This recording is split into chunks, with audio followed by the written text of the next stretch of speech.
You're watching Carlton.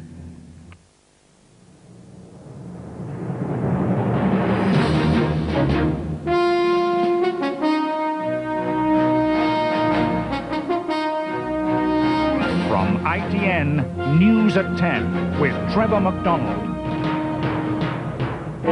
Face to face, setting out the election battleground. The heart surgeon told never to operate again.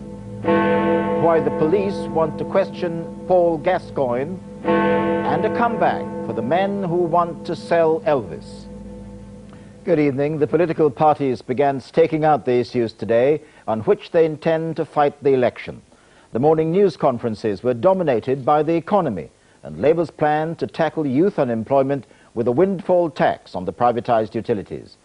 But at question time in the Commons, Mr. Blair challenged Mr. Major on the National Health Service. With a roundup of the campaign so far, here's our political editor, Michael Brunson. Classic campaigning today. First, the photo opportunities. John Major at the McLaren racing car headquarters to highlight British success and David Coulthard's Grand Prix win, even if the car itself was minus its wheels.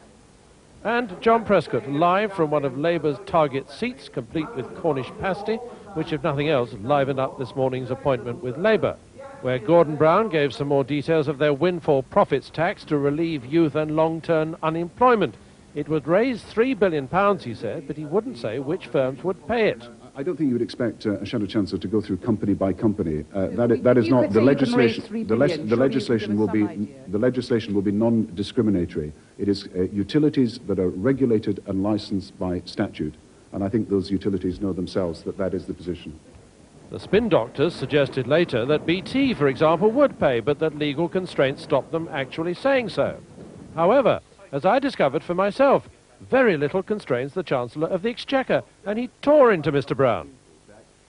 I find it absolutely bizarre that he says, he gives this technical definition, and gives a nod and a wink and says you know who they are, but won't say who they are.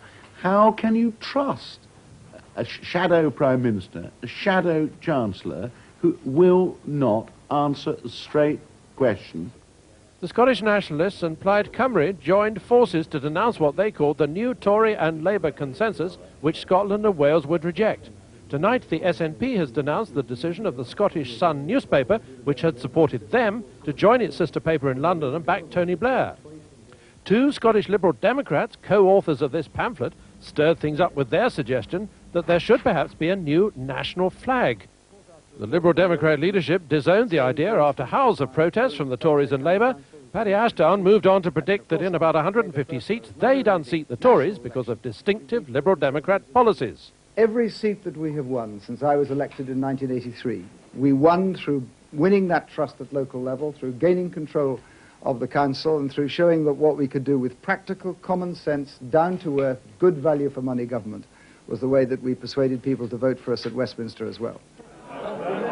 In the House of Commons, it was more like a 19th century hustings, the shouting so bad that Liberal Democrat Simon Hughes had to be urged on by the Speaker. Hughes, spit it out, come on! Tony Blair took issue with the Prime Minister on the health service and said the challenge was to cut down on wasteful management costs and get that money to frontline patient care so that we can rebuild the National Health Service this party created. But the Prime Minister reeled off figures to show how the NHS had expanded. They may have set up the health service, but we have built it up. In both Houses of Parliament, deals are now being done to try and save government business.